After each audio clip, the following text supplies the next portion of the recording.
Sau khi Tổng thống Hàn Quốc ban bố thiết quân luật, với lý do bảo vệ đất nước trước mối đe dọa từ Triều Tiên, và dẹp bỏ các thế lực chống phá nhà nước, thân Triều Tiên, cũng như bảo vệ trật tự hiến pháp tự do, thì chỉ vài giờ sau đó, Quốc hội Hàn Quốc đã bỏ phiếu ngay trong đêm để yêu cầu Tổng thống Hàn Quốc dỡ bỏ thiết quân luật. Và sau 6 tiếng khi Quốc hội yêu cầu, Tổng thống Hàn Quốc chấp nhận gỡ thiết quân luật.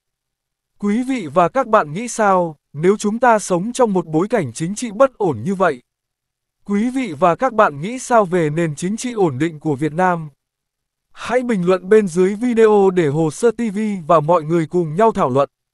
Nếu quý vị và các bạn thấy video này của Hồ Sơ TV truyền tải nhiều thông điệp xác đáng và mang lại nhiều thông tin hữu ích, thì hãy bình luận, chia sẻ và bấm thích video.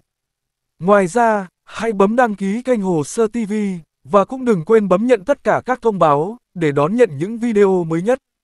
Điều 77 Hiến pháp Hàn Quốc quy định, Tổng thống có quyền ban bố thiết quân luật nhằm ứng phó với chiến tranh, thảm họa hoặc các tình trạng khẩn cấp quốc gia. Thiết quân luật tại Hàn Quốc được chia làm hai loại gồm khẩn cấp và an ninh. Tình trạng thiết quân luật mà Tổng thống Hàn Quốc ban bố là loại khẩn cấp, có hiệu lực trên toàn quốc. Việc ban bố tình trạng thiết quân luật của Tổng thống Hàn Quốc chỉ kéo dài trong một đêm đã gây ra thảm kịch. Tổng thống phải giải thích trực tiếp và kỹ lưỡng về thảm kịch này. Tất cả những người liên quan đều phải chịu trách nhiệm. Đó là thông báo của lãnh đạo Đảng Quyền lực Nhân dân. Tổng thống Hàn Quốc đương nhiệm hiện đang thuộc Đảng Quyền lực Nhân dân. Trong khi đó, phe đối lập Hàn Quốc kêu gọi luận tội Tổng thống sau đêm thiết quân luật hỗn loạn. Trong khi Đảng cầm quyền muốn sa thải Bộ trưởng Quốc phòng. Lãnh đạo nhóm nghị sĩ Đảng Tái thiết Hàn Quốc nhận định Tổng thống đã có hành động tương đương phản quốc khi điều động binh lính. Rõ ràng ông ấy không thể tại vị thêm một phút nào. Chúng ta cần khẩn trương thông qua yêu cầu luận tội. Còn lãnh đạo Đảng Dân Chủ, dẫn đầu phe đối lập và chiếm đa số tại Quốc hội, chỉ trích lệnh thiết quân luật là vi hiến và bất hợp pháp. Ông nói sắc lệnh mà Tổng thống Hàn Quốc đưa ra vào đêm qua thậm chí không thỏa mãn những yêu cầu căn bản được nêu trong hiến pháp và đạo luật thiết quân luật. Ông này còn thẳng thắn nói thêm, Tổng thống Hàn Quốc đã phản bội nhân dân. Lệnh thiết quân luật của ông ấy là bất hợp pháp, vô nghĩa và vô giá trị. Kể từ giờ phút này, Tổng thống Hàn Quốc không còn là Tổng thống.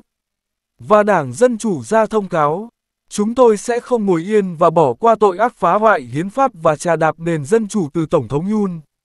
Tổng thống nên tự nguyện từ chức ngay lập tức. Trưởng đoàn nghị sĩ Đảng Dân Chủ cũng tuyên bố Tổng thống không đường nào thoát được cáo buộc phản quốc và kêu gọi ông rời ghế ngay lập tức. Quốc hội Hàn Quốc có 300 ghế. Toàn bộ 190 nghị sĩ có mặt tại tòa nhà Quốc hội Hàn Quốc vào rạng sáng 4 tháng 12 đã bỏ phiếu đồng ý chặn lệnh thiết quân luật, được Tổng thống Hàn Quốc ban bố hơn 2 tiếng trước đó. Ngay sau khi dỡ bỏ lệnh thiết quân luật mà Tổng thống Hàn Quốc ban bố đêm hôm trước, các trợ lý cấp cao của Tổng thống Hàn Quốc bao gồm cả Chánh Văn phòng, đã đồng loạt đệ đơn từ chức sau khi Quốc hội chặn lệnh thiết quân luật của Tổng thống. Đồng won đã giảm mạnh so với đồng đô la Mỹ ngay sau khi Tổng thống Hàn Quốc Yoon Suk Yeol ban bố thiết quân luật khẩn cấp. Quan chức tài chính Hàn Quốc đã tổ chức họp khẩn. Chính phủ Hàn Quốc khẳng định sẽ triển khai, không hạn chế, tất cả biện pháp có thể để ổn định thị trường tài chính nếu cần thiết. Quý vị và các bạn nghĩ sao về sự kiện chính trị nổi bật này? Hãy chia sẻ cảm nghĩ của bạn dưới video, và cũng đừng quên bấm thích video của Hồ Sơ TV.